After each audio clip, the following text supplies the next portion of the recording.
Jumpa lagi dengan Mbak Melati dari Jawa Timur. Rahayu semuanya. Ayo sambil makan siang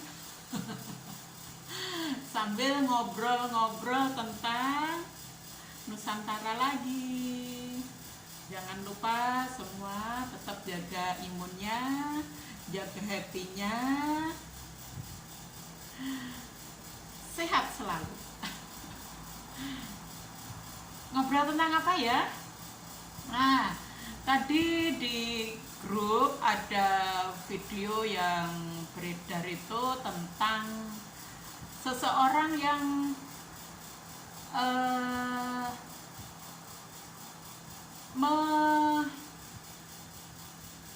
menerangkan tentang tidak bolehnya kita rasan-rasan, ya. Apa itu? Menggunjing orang lain. Jadi seorang anak muda gitu yang ganteng banget, yang pasti dia seorang anak pesantren ya. Jadi dengan membawa apa istilahnya, dengan ilmu-ilmu dari Timur Tengah yang sebagai referensinya gitu ya. Itu tentang rasan-rasan. Memang dari semua kegiatan kita itu memang diatur. Yang atur yaitu orang-orang dari Timur Tengah itu. Jadi kita orang Nusantara itu diatur semua, dari kita bangun tidur sampai kita tidur lagi itu diatur oleh mereka. Itu yang terjadi ya. Kita itu kira-kira merdeka enggak? Kenapa kita yang mempunyai, yang tinggal di tanah-tanah sendiri, kita juga bukan anak cucu mereka, kita sudah mempunyai ajaran yang luar biasa yang membuat negara kita, Nusantara kita dulu udah begitu luar biasa sampai di seantero dunia loh ya. Luar biasanya Nusantara kita itu sampai seantero dunia, nggak cuma tingkat Asia saja. Makanya mereka pada mau berdatangan ke tempat Nusantara itu karena apa? Ya karena keluhuran leluhur kita, karena keberhasilan leluhur kita dalam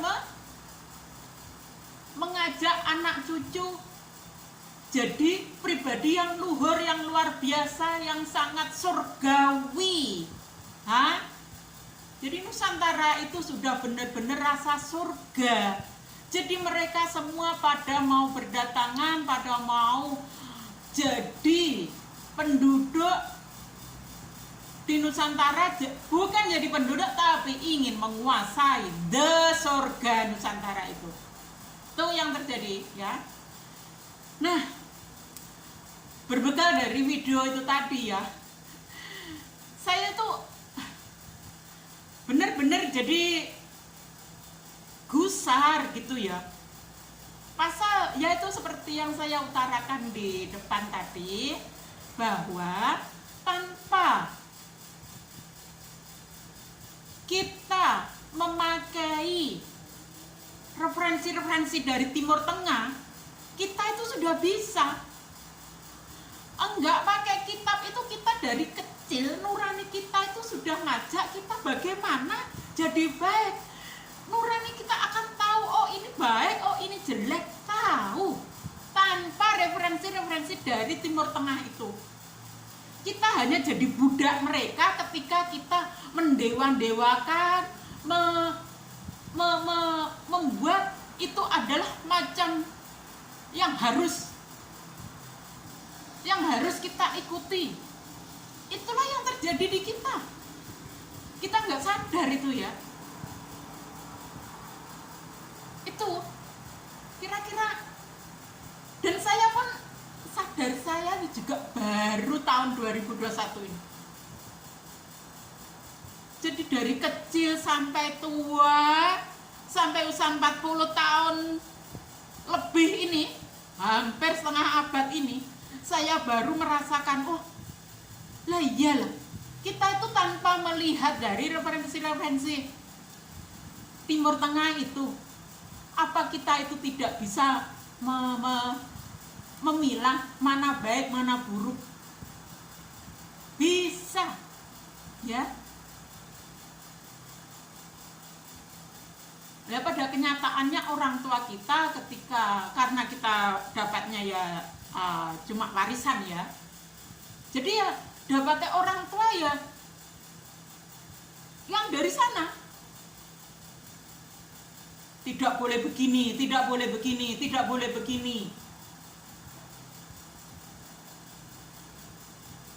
Tapi pada akhirnya kita jadi jiwa-jiwa yang terpenjara, tidak merdeka, lupa dengan leluhur kita sendiri.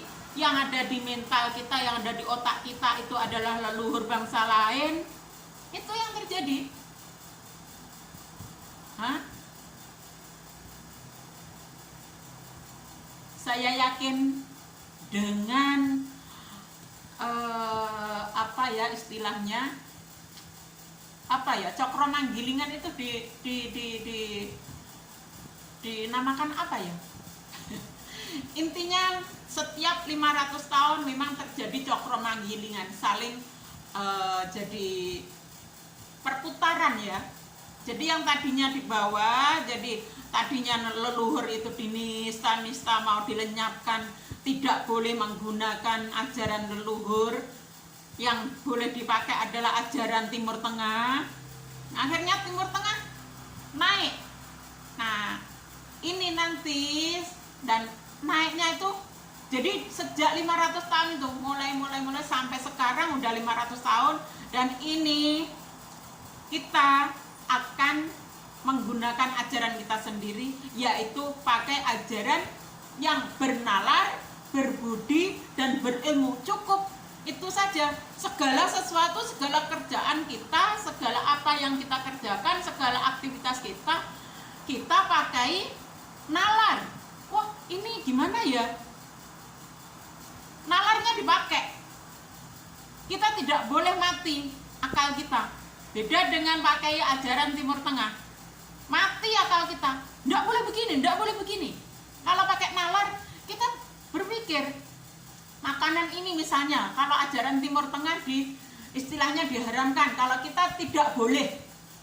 Kalau Timur Tengah, kalau udah diharamkan, ditakut-takuti dengan ancaman siksa Tuhan. Lah, Tuhan kok sedemikian jahat? Ini kan nalar kita jadi berpikir, lah katanya Tuhan itu maha pengasih, penyayang, kenapa malah menyiksa kita, mengazab kita, melaknat kita, mengutuk kita, dan segala macam. Nah, ini kalau kita pakai nalar seperti itu. Tapi kalau kita tidak pakai nalar, akhirnya kita, oh iya, nggak boleh begini, katanya nanti bisa begini. Kalau kita ikuti, kita akan dapatkan pahala, dapat hadiah, yaitu berupa surga. Berbuat baik nggak usah kita mengharapkan sesuatu. Itu namanya sebenar-benar ikhlas. Ajaran mereka kita disuruh ikhlas, tapi kita masih mengharapkan pahala, mengharapkan hadiah, maksudnya mengharapkan hadiah dari Tuhan itu tadi. Kalau tidak mengerjakan, kita dikasih siksa, diancam, dikasih siksa oleh yang berkuasa itu, yang dinamakan Tuhan. Ini yang jadi Tuhannya itu yang menulis atau yang sebenar-benar Tuhan? Coba, saya nggak yakin yang kalau Tuhan itu yang akan menyiksa. Tuhan nggak seperti itu. Tuhan itu maha pengasih penyayang. Ya udah, pengasih dan penyayang. Ya.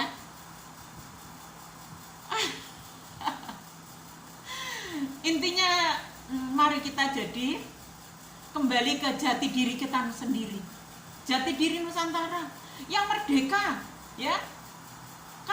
benar-benar bisa kembali ke diri, itu kita akan merasakan kemerdekaan yang sebenarnya. Merdeka bukan berarti kita bebas melakukan tindak kejahatan. Justru itu yang tidak bisa menikmati kemerdekaannya. Dia merdeka tapi melakukan kejahatan. Itu namanya bukan orang yang bernurani. Itu namanya belum kembali ke jati diri. Ya. Kira-kira bisa di ya intinya saya harus berpositif bahwa semua akan bisa kembali ke jati diri leluhur bangsa kita sendiri. Saya kira demikian saja ya.